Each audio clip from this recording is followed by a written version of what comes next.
Hello, welcome to Middle East Monitor. My name is Osman Butt. We're here with Sarah Hunaidi for our conversation on Syria, the Druze, and the uprising. Welcome, Sarah. Hi. So my first question is, Assad is the protector of minorities. What does this claim actually mean to those who are minorities in Syria, and what does it actually mean? Okay, so as you know, Syria has a complicated yet very simple structure. So the Assad family comes from a minority called the Alawites. And if we look at numbers, religious demographics among the estimated 22.5 million Syrian population are Sunni Muslims, about 74%, Alawite Muslims, 11%, and other Muslims, including Ismaili and Ithnashari or 12er Shia, are 12%, are 2%.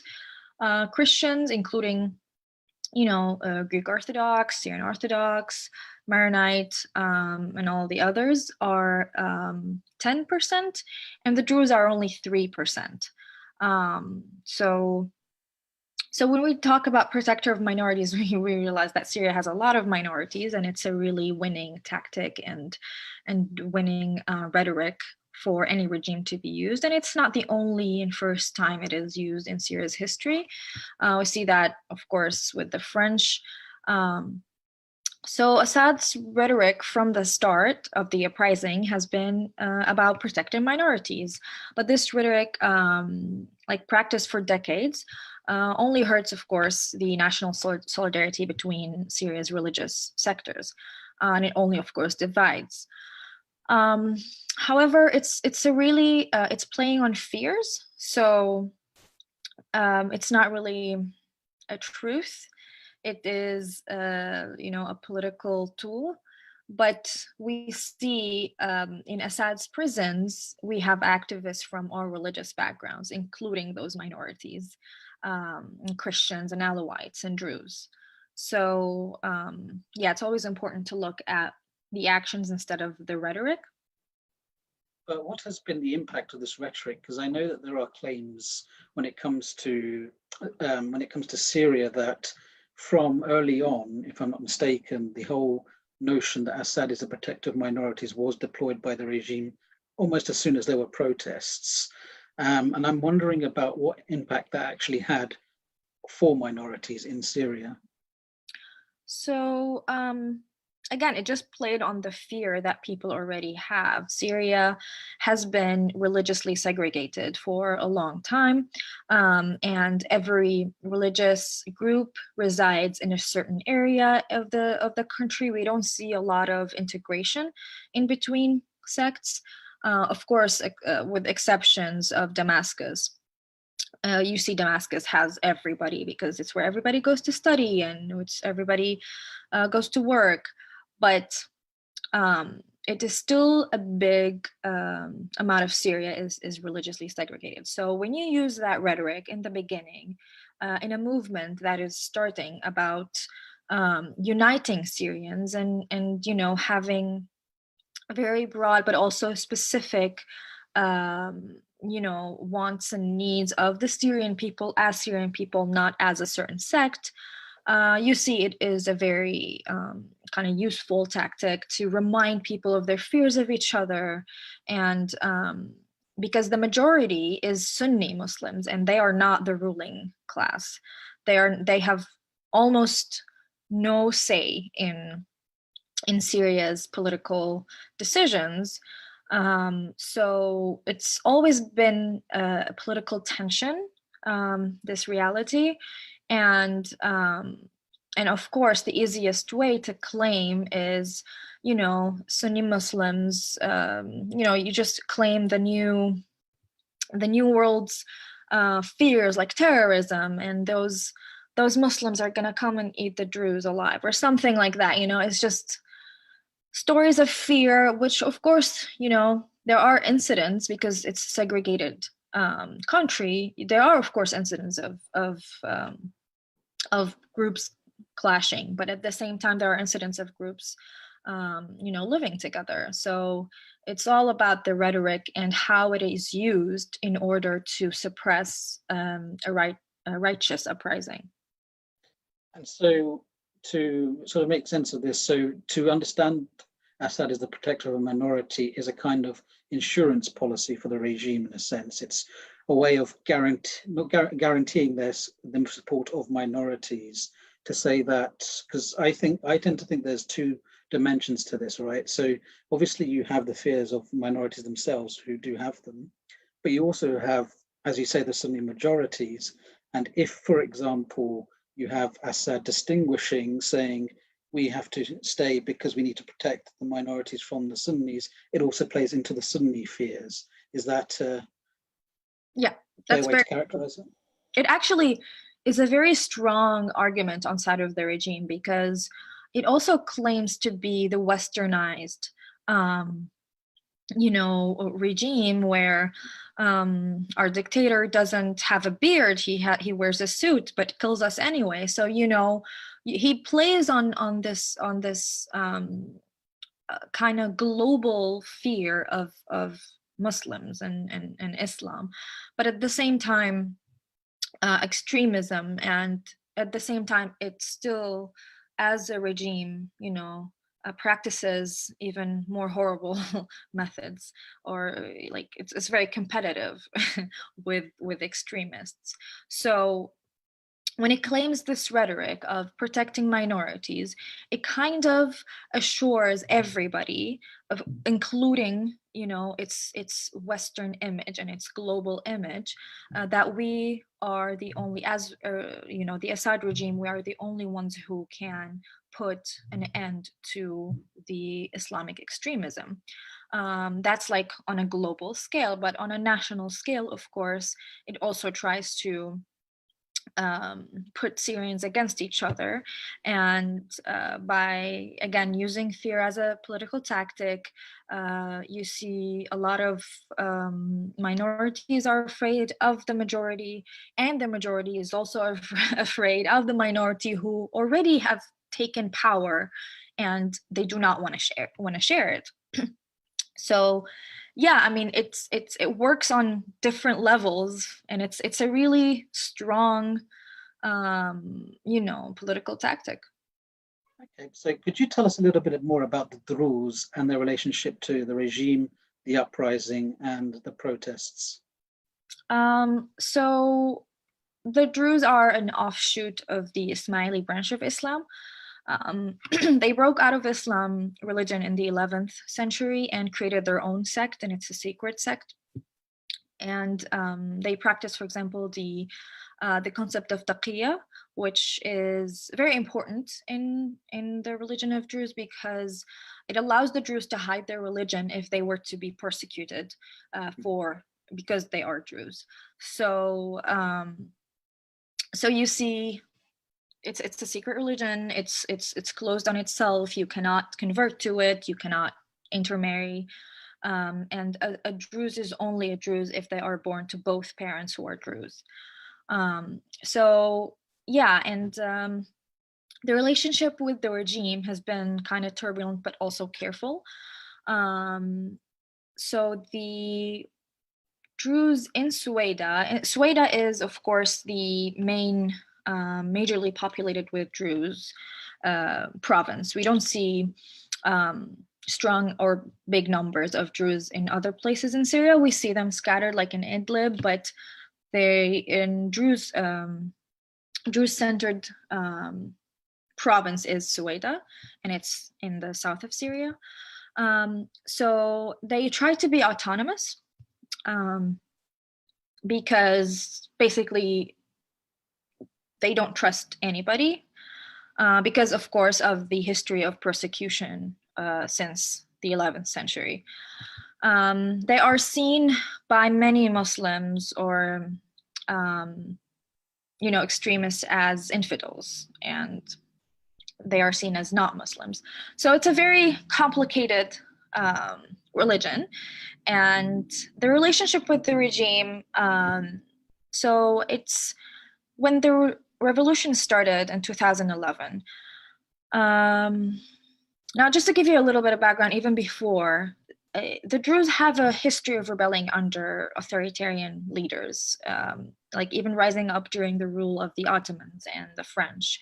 Even like the leader of the Syrian Great Revolution is from Suwayda. So exactly, from Kreya.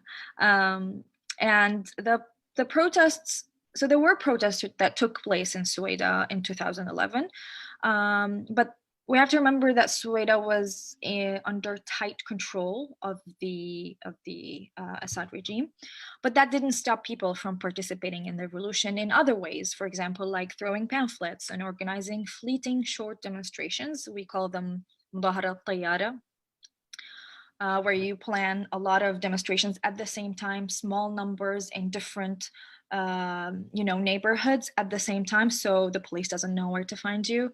And it's like sometimes 10 minutes, it's like sometimes half an hour, but it's on the run. So these tactics, like people still found ways to participate in the revolution. We also saw prominent Druze leaders in the Syrian army who defected, and they joined the Syrian Free Army, like Khaldoun Zainuddin, for example, who was later killed in 2013 in action. We also saw Rijal al-Karama, which is the religious leader, a Druze movement. And Rijal al-Karama means men of dignity. So they were founded in 2012 by Druze sheikhs to protect all sects in Suwayda from any outsider risk, including Assad and its allies, Russia, Iran, and Hezbollah, and the Islamic State, of course. And we also we see them very much, present when the regime used to try to force the men to join his army. So, and of course, the troops to be drafted forcefully. So, but because it's a minority, we saw that it's been kind of sometimes seen as on the margins, because compared to like places like Homs and Halab, people have marched in huge numbers. But people of Suwayda have become progressively more opposed to the government during the years. It's been 9 years, almost 10, of the uprising turned into war. And we see a lot of Druze leaders making more statements against the Syrian government. We see the Druze religious leaders being jailed for not celebrating the re-election of Assad that happened in 2014. What else? We see, of course, a lot of men in huge numbers, like thousands, refusing to serve with the army, stating publicly that they don't want to participate in killing their fellow Syrians in other provinces. Yeah, I mean, like as you saw, it was turbulent relationship. It's a unique situation for them. It's it kind of dances weirdly in between autonomy, but also still considered under the Assad regime's control. Yeah, so it's a very unique place. Yes. So to follow on with that, so in last year, I believe you wrote a foreign policy magazine article where you talked about the local Druze in Suwayda, and I believe it was related to the kidnapping of Druze women by ISIS. And this was followed by, I think there was an attack at the time, and then the women were taken. But there was a lot of question marks over how this could happen and what the regime's role in all of that was. Could you talk to us a little bit about that? Yeah, so the article was out to explain how exactly ISIS attacked Suwayda. So ISIS attacked Suwayda in 2018 in August, where there were simultaneously a big explosion in the middle of the city, and they were attacking it from the sides. what was really interesting and what actually shifted how Suwayda and people in Suwayda dealt with the regime from now on, from this incident on, is that people saw how sketchy the Syrian government was, dealing with the attack. And I'm gonna mention small bits is during the first 3 days of the merciless attack on Suwayda, for example, the Syrian army watched silently, and civilians were left on their own to fight with kitchen knives, hunting rifles, and whatever else they had. Of course, in 2 days, some 250 people were killed, 300 wounded, and dozens of women and children were kidnapped within one day. And at least one Druze woman was executed in Islamic State custody. And I believe that the attack on Suwayda was part of an Islamic State scarecrow strategy. Of course, allegedly adapted by the Syrian regime in order to make religious minorities submit out of fear of both the Islamic State and the Sunni majority. So yeah, in July, we saw even precedents before this attack happened. In July, we saw Syrian troops defeated the group in Yarmouk Basin. Following its defeat, the Islamic State made a deal with the Assad regime and its Iranian allies to be relocated to Suwayda's eastern desert. I have family of friends who saw fighters as they were transported by the regime's green buses. People saw them being transported and treated, with dignity, while people who call for freedom are killed. And a month before the attack, Assad's troops had evacuated the eastern villages of Suwayda, one of which was Rami, which was the first place to be attacked by ISIS. And 3 days before the attack, the Assad regime stripped the people of Suwayda of their weapons, especially the people who resided in the east and northeast. Again, they were the first points to be attacked. And hours before the attack, the Assad regime cut off the electricity from those villages. These same villages were the first to be attacked before dawn. And this, I believe, is how Assad enabled a massacre in Suwayda, so he could claim that minorities needed his regime's protection. So yeah, the regime has always relied on the Islamic State to terrorize the men of Suwayda into joining the Syrian army, and even they said it explicitly. A few months after the Suwayda attack, we see the regime had actually helped release a group of Druze women. They were taken by ISIS. And in a meeting with the women's families, Assad explicitly told the families that because the Syrian army had helped free the women from the Islamic State, the least they could do was urge the men to join the regime's troops. So it's not even shy in hiding this. So this is what the article was about, and it just showed and it kind of showed to everybody, even to the people who were on the margins. They didn't really care about politics. They didn't care who's in charge as long as they can live and breathe and eat. They saw how the regime reacted the first 3 days when they did nothing. So yeah, that actually shifted the relationship of the majority of the people in Suwayda with the regime.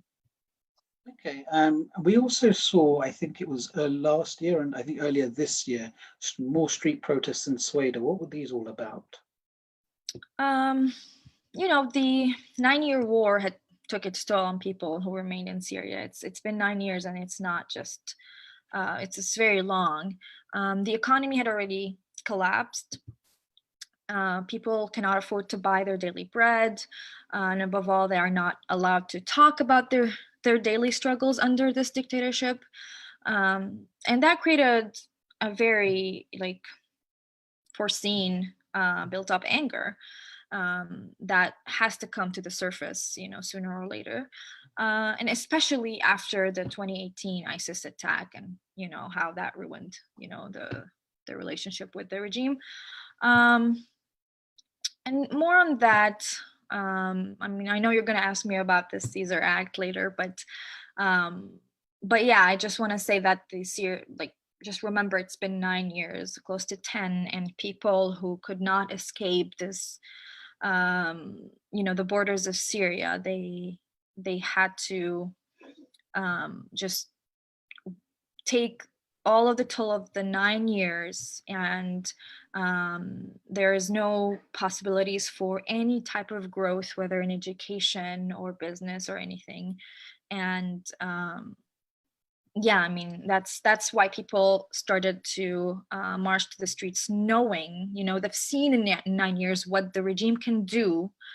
We can say in 2011, some people were surprised. We were like, we did not know how the regime was going to react to people. But after 9 years, you know exactly what's going to happen to you if you march to the street. And people were this desperate, because of their horrible living situation.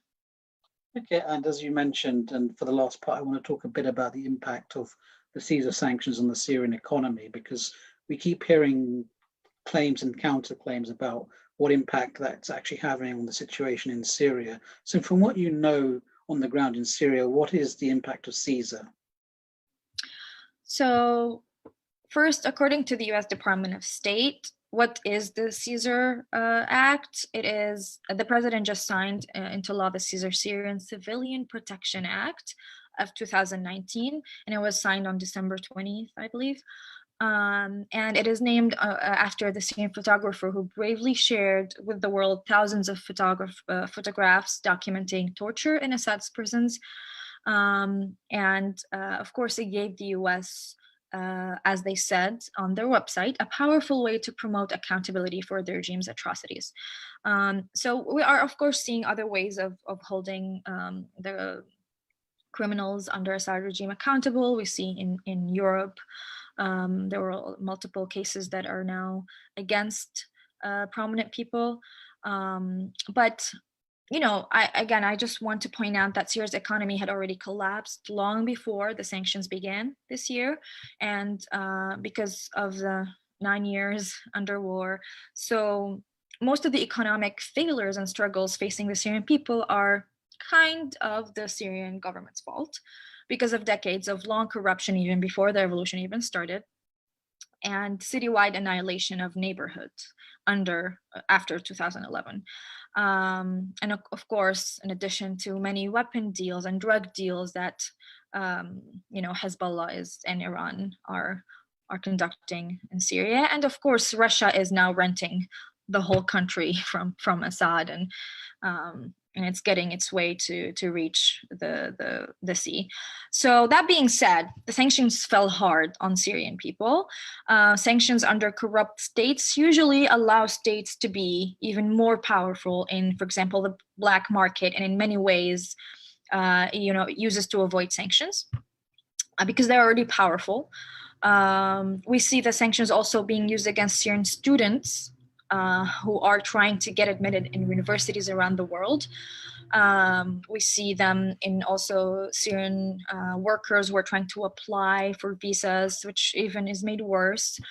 And sometimes, like, applying for work and applying for school is the only legal way for people to escape the horrendous situation inside Syria's borders.